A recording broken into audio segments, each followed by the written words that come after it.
আসসালামু আলাইকুম রহমতুল্লাহি ওবরকাতুহ।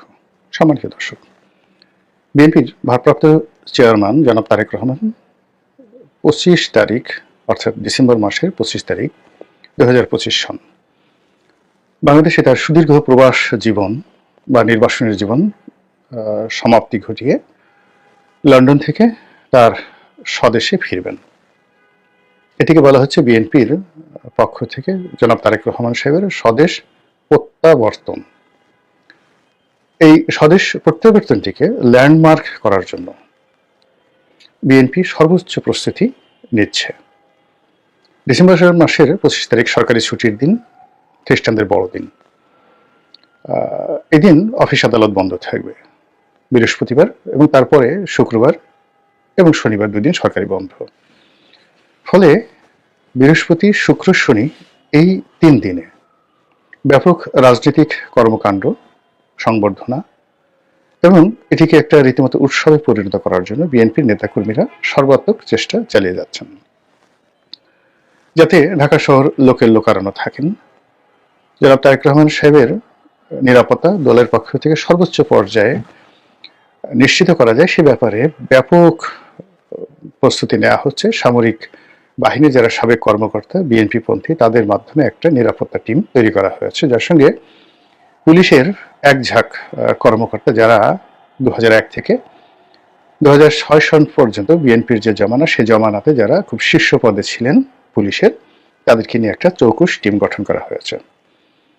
এদিকে জনাব তারেক রহমান সাহেবের যে ফ্লাইট, এটিকে ভিভিআইপি ঘোষণা করে সেই ফ্লাইটটিতে যারা থাকবেন তাদের যথাযথ নিরাপত্তা, এয়ারপোর্টে তাদের সম্মান প্রদর্শন এবং বলা হচ্ছে যে রাষ্ট্রের যে সর্বোচ্চ সিকিউরিটি এসএসএফ, সেই সিকিউরিটি প্রোটোকল, এসএসএফ প্রোটোকল জনাব তারেক রহমান সাহেবকে দেওয়া হবে। তো এটা নিয়ে সারা বাংলাদেশে যেভাবে তোলপাড় চলছে, তার সঙ্গে সঙ্গে যারা দীর্ঘদিন বিএনপি সমালোচনা করতেন, যারা দীর্ঘদিন জনাব তারেক রহমান সাহেবকে হেয় করার জন্য, ছোট করার জন্য নানা রকম কথাবার্তা বলেছেন, তথ্য এবং প্রমাণ সহকারে, বিশেষ করে সমাজের যারা গুরুত্বপূর্ণ ব্যক্তিবর্গ, তো তারা সেই কোনো রকম কারণ ছাড়াই, কোনো রকম উপলক্ষ ছাড়াই অল অন এ সাডেন হঠাৎ করে তাদের ভুল পাল্টে ফেলেছেন। ফেসবুকে যে কথাগুলো ভাইরাল হচ্ছে সেটি হলো, জনাব তারেক রহমান সাহেব বাংলাদেশের অবিসংবাদিত জাতীয় নেতা, তিনি বাংলাদেশের প্রধানমন্ত্রী, কোনো ভবিষ্যৎ নয়, একেবারে এই মুহূর্তের প্রধানমন্ত্রী। এরকমই কিছু নতুন ভক্তকুলের সৃষ্টি হয়েছে। তো তিনি যদি প্রধানমন্ত্রী হন, তাহলে তার স্ত্রী ডক্টর জুবাইদা রহমান, তিনি হবেন ফার্স্ট লেডি। কিন্তু এখানে একটা ছোট ত্রুটি রয়ে গেছে, সেটি হলো এখন পর্যন্ত প্রধানমন্ত্রীর যে পদটি, এটি রাষ্ট্রের দ্বিতীয় গুরুত্বপূর্ণ এক্সিকিউটিভ পোস্ট। প্রথম পোস্টটি হলো রাষ্ট্রপতি। তো সেক্ষেত্রে রাষ্ট্রপতি প্রথম ব্যক্তি, তার স্ত্রী, সেটি হলো তিনি হবেন ফার্স্ট লেডি। কিন্তু প্রধানমন্ত্রীর স্ত্রী বাংলাদেশে এখন পর্যন্ত ফার্স্ট লেডি হিসেবে বা প্রথম নারী হিসেবে, 1 নম্বর নারী হিসেবে তাকে রাষ্ট্রীয় প্রোটোকল দেওয়ার কোনো বিধান নেই। যেটি আরেকটু প্রণিধানযোগ্য যে পার্লামেন্টারি ফর্ম অফ গভর্নমেন্ট, সেই পার্লামেন্টারি ফর্ম অফ গভর্নমেন্টে যখন পার্লামেন্ট চলমান থাকে এবং প্রধানমন্ত্রী যখন পার্লামেন্টে উপস্থিত হন, তখন তিনি হন তৃতীয় গুরুত্বপূর্ণ ব্যক্তি। এই কারণ হলো পার্লামেন্টে স্পিকার মর্যাদা, উইদিন দ্য পার্লামেন্টে স্পিকারের মর্যাদা প্রধানমন্ত্রীর চেয়ে বেশি। অর্থাৎ উইদিন পার্লামেন্ট বা পার্লামেন্টারি কোর্স অফ অ্যাকশনে প্রধানমন্ত্রী দ্বিতীয় গুরুত্বপূর্ণ নয়, তৃতীয় গুরুত্বপূর্ণ ব্যক্তি।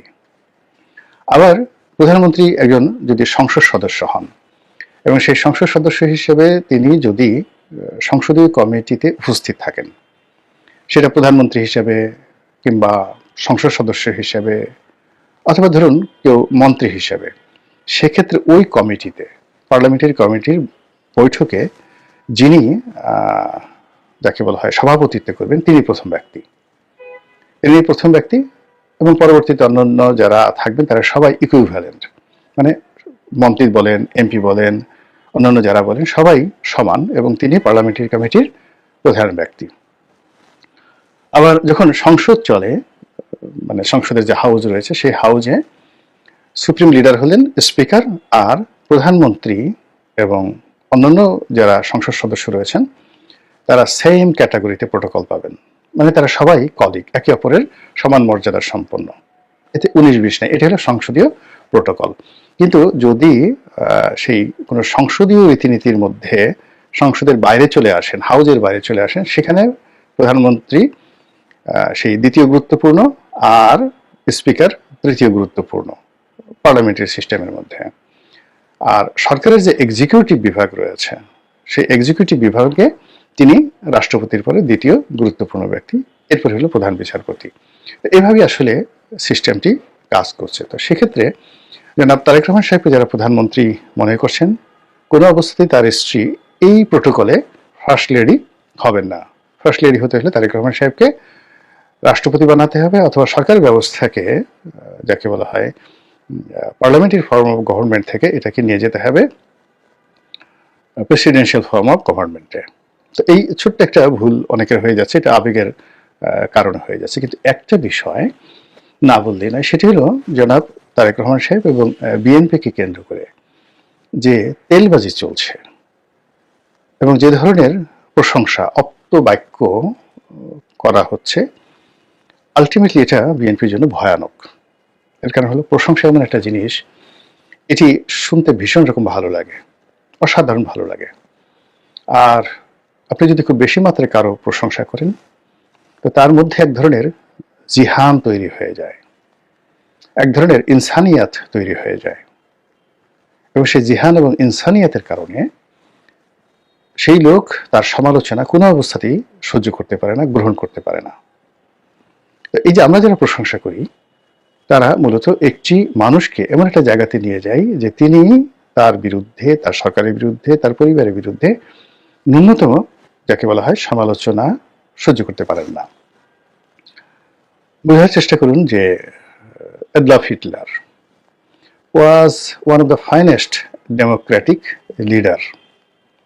তার ক্ষমতা গ্রহণের একেবারে প্রথম 1-2 বছরে তার মতো ডেমোক্রেটিক, তার মতো জনপ্রিয় নেতা পুরো ইউরোপে ছিল না। একইভাবে মুসোলিনি, যাকে ফ্যাসিস্টদের জনক বলা হয়, তিনি একজন সাংবাদিক ছিলেন। আজকের যে আমার দেশ সম্পাদক, যাকে মজলুম সাংবাদিক বলা হয়, ঠিক এইরকম ইটালির রাজনীতিতে মুসোলিনি একজন মজলুম সাংবাদিক ছিলেন। সেই মজলুম সাংবাদিক থেকে তিনি যখন জনপ্রিয়তার শীর্ষ পর্যায়ে পৌঁছে ইটালির রাষ্ট্র ক্ষমতায় এলেন, এরকম প্রশংসাকারীদের কবলে পড়ে ধীরে ধীরে ধীরে ধীরে তিনি ফ্যাসিস্টে রূপান্তরিত হলেন।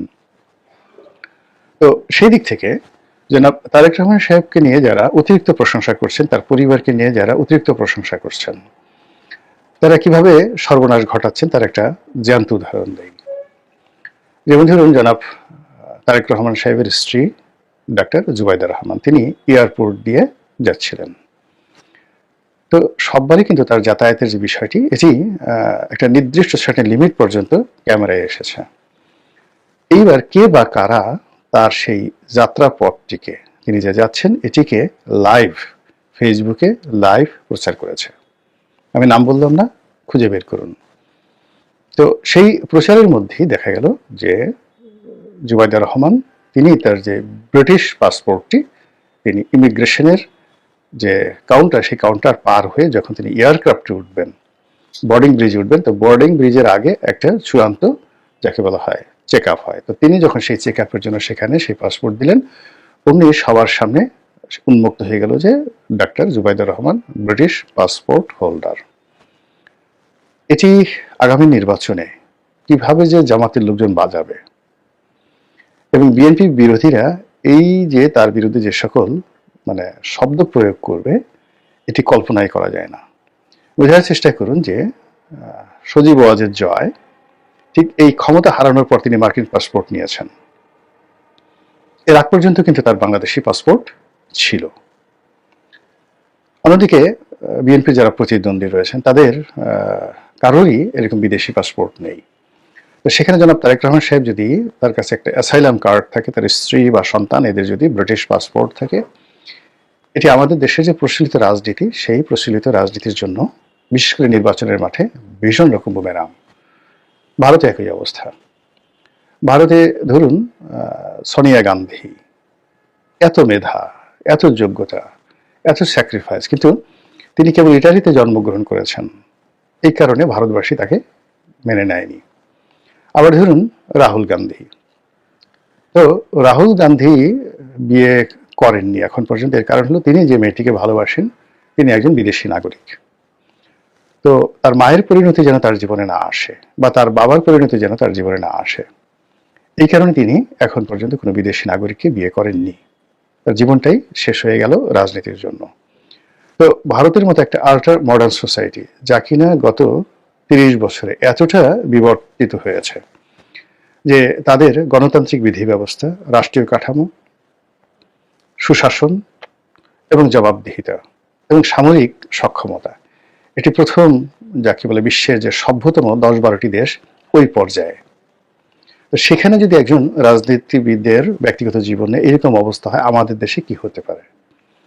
ইতিমধ্যে তারেক রহমান সাহেবের জেড ক্যাটাগরির সিকিউরিটি, তার জন্য যে বুলেট প্রুফ গাড়ি কেনা, এগুলো বিষয় নিয়ে জামাত টিটকারি শুরু করেছে, রীতিমতো টিটকারি। আপনি বোঝার চেষ্টা করুন যে আপনাকে যদি কেউ দুটো চড় মারে, থাপ্পড় মারে, গলা টিপে ধরে, তারপরে আপনাকে আরো অনেক আর্থিক ক্ষতি করে, এগুলো সহ্য করা যায়, কিন্তু টিটকারি সহ্য করা যায় না। টিটকারি ভীষণ রকম। একজন মানুষকে টিটকারি করলে, যেটাকে ইদানিং সাইবার বুলিং বলা হয়, এই কয়দিন আগে একটা মেয়ে মারা গেল গলায় দড়ি দিয়ে। যে মেয়েটি সেই 32 নম্বরের সামনে গিয়ে একজন বয়স্ক মহিলাকে সেই নির্যাতন করেছে, মারপিট করেছে, এবং 32 নম্বর ভাঙার মাস্টার মাইন্ড হিসেবে নিজেকে, হিরো হিসেবে নিজেকে প্রতিষ্ঠা করার চেষ্টা করেছে। বোঝার চেষ্টা করুন তার মানসিক স্ট্রেংথ কোন পর্যায়ে ছিল। সে কিন্তু গ্রাম থেকে এসছে, একেবারে সাধারণ একটা পরিবারে, কিন্তু ওখানে সে গিয়েছে মূলত হিরোগিরি করার জন্য। তো এইরকম হিরোগিরি করতে যাওয়া একটা মেয়ে কেবলই মাত্র সামাজিক যে টিটকারি বা সাইবার বুলিং, ইন্টারনেট বুলিং, এর দ্বারা এতটা বিপর্যস্ত হয়ে পড়েছে যে সে গলায় দড়ি দিয়ে মরে গেছে। এখন জনাব তারেক রহমান সাহেব এবং বিএনপিকে নিয়ে জামাতের যে টিটকারি, সেই টিটকারি কিন্তু শুরু হয়েছে, এবং উনি বাংলাদেশের মাটিতে পাড়া দেওয়ার সঙ্গে সঙ্গে প্রতিটি পদক্ষেপে জামাতের যারা বড় বাহিনী আছে তারা কোমরে গামছা বেঁধে জলে স্থলে অন্তরিক্ষে, মানে আওয়ামী লীগকে বাদ দিয়ে জনাব তারেক রহমান সাহেব তার পারিবারিক জীবন, তার রাজনীতি নিয়ে যে টিটকারিগুলো শুরু করবে, এটা বিএনপি, মানে যাকে বলা হয় বিএনপিকে রীতিমতো পর্যদস্ত করে ফেলবে, বিএনপির সর্বনাশ ঘটিয়ে ফেলবে।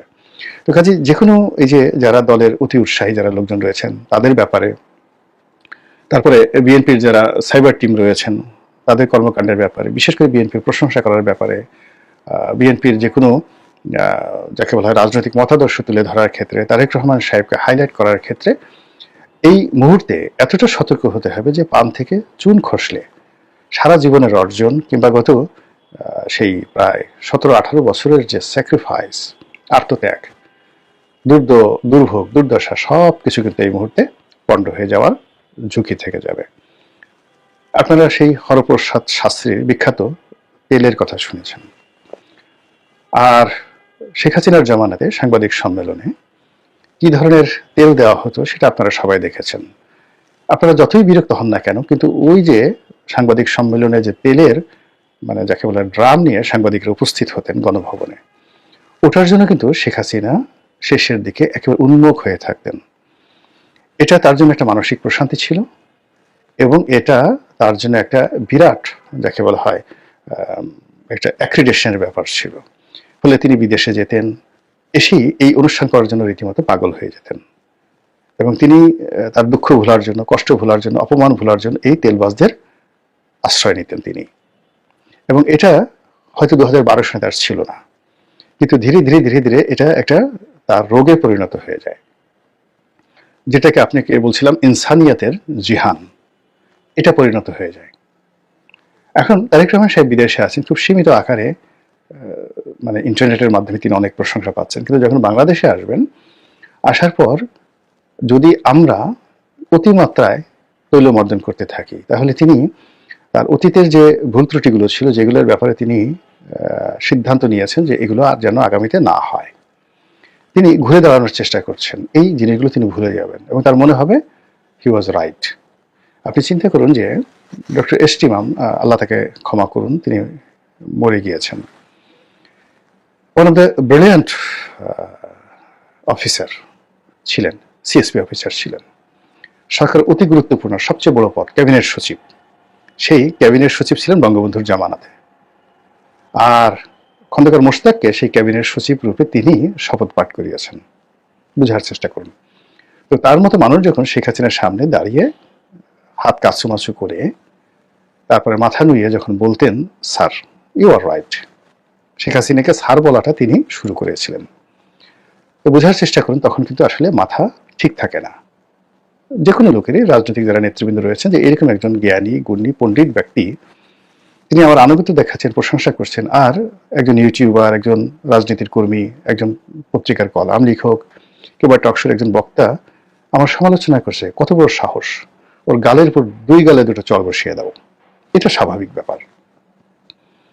এখন চিন্তা করুন যে তারেক রহমান সাহেবকে যুবরাজ হিসেবে প্রথম আলো ডেইলি স্টার বাংলাদেশে প্রতিষ্ঠা করে ফেলেছে, তার বিশ্রী রকম কার্টুন এঁকে তাকে মিস্টার 10% রূপে, সন্ত্রাসের গডফাদার রূপে, হাওয়া ভবনের সাম্রাজ্যের যাকে বলা হয় অঘোষিত সম্রাট রূপে এই প্রথম আলো ডেইলি স্টার তাদেরকে যেভাবে তারেক রহমান সাহেবের চিত্র অঙ্কন করে ফেলেছে, সেই প্রথম আলো ডেইলি স্টার যখন তারেক রহমান সাহেবের স্বদেশ প্রত্যাবর্তন হয়নি তার আগে একটা প্রস্তুতি সভা সেখানে উপস্থিত হয় এবং উপস্থিত হয়ে যে কথাগুলো বলে খুব ইন্টেলেকচুয়ালি। বোঝার চেষ্টা করুন যে আপনারা ক্ষমতায় আসবেন, ফার্স্ট ক্ষমতায় আসবেন, সেকেন্ড হলো তারেক রহমান সাহেব প্রধানমন্ত্রী হবেন এবং তার সরকারে যেন আমরা সমালোচনা করতে পারি সেই বিষয়টা দয়া করে আপনারা দেখবেন। এরপরে যিনি যারা বললেন যে তুলনামূলকভাবে বিএনপির যে জমানা সেটা 1991 থেকে 96 আর 2001 থেকে 2006, যেটি মতিউর রহমান সাহেব মাহফুজ আনন্দের স্বর্ণ সময়, তারা স্বীকার করতে বাধ্য হচ্ছেন যে তারা এই সময়টি তুলনামূলকভাবে ভালো ছিলেন। এই যে বক্তব্য তাদের মুখ থেকে, এখন সেটা তারা ইন্টেলেকচুয়ালি করাপশন করেছেন কিনা এটা আল্লাহ জানেন আর তারা জানেন। তারা যদি অনুশোচনা বোধ করে ঠিক কথাগুলো বলে থাকেন সেটা ভিন্ন প্রসঙ্গ, কিন্তু আমার কাছে সেটা মনে হচ্ছে না।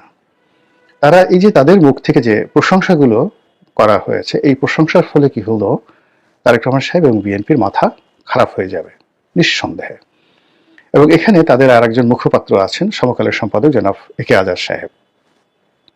মূলত তিনি সম্পাদক মানে মালিক পরিষদ, নোয়াব, তারপর সংবাদপত্র পরিষদ যেটা সেটার কর্তা ব্যক্তি, কিন্তু তার দুটো পরিচয় হলো, তার মধ্যে 1 নম্বর পরিচয় তিনি দেশের একজন শীর্ষ ব্যবসায়ী, আর 2 নম্বর পরিচয় হলো তিনি রাজনীতিবিদ হতে চান, ভালো একজন রাজনীতিবিদ হতে চান।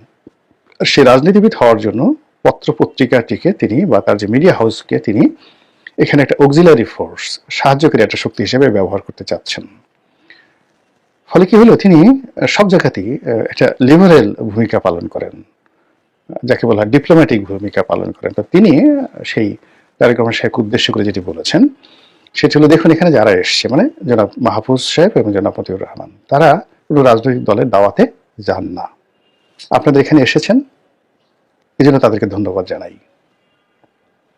আবার জনাব মতিউর রহমান সাহেব তিনি এবার বলেছেন যে তিনি একাধিকবার জনাব তারেক রহমান সাহেবের সাথে বৈঠক করেছেন, তিনি যখন ক্ষমতায় ছিলেন, বেগম জিয়ার সঙ্গে বৈঠক করেছেন। এই বিষয়গুলো দিয়ে মানে আপনি বোঝার চেষ্টা করুন যে একেবারে উচ্চ মার্গের ঘি মর্দন থেকে শুরু করে এই যে ইন্টারনেটে যারা সাধারণ তাদের যে তৈলমর্দন, এটি তারেক রহমান সাহেব বাংলাদেশে পা দেওয়ার আগেই এই ঘটনাগুলো যেভাবে ঘটছে।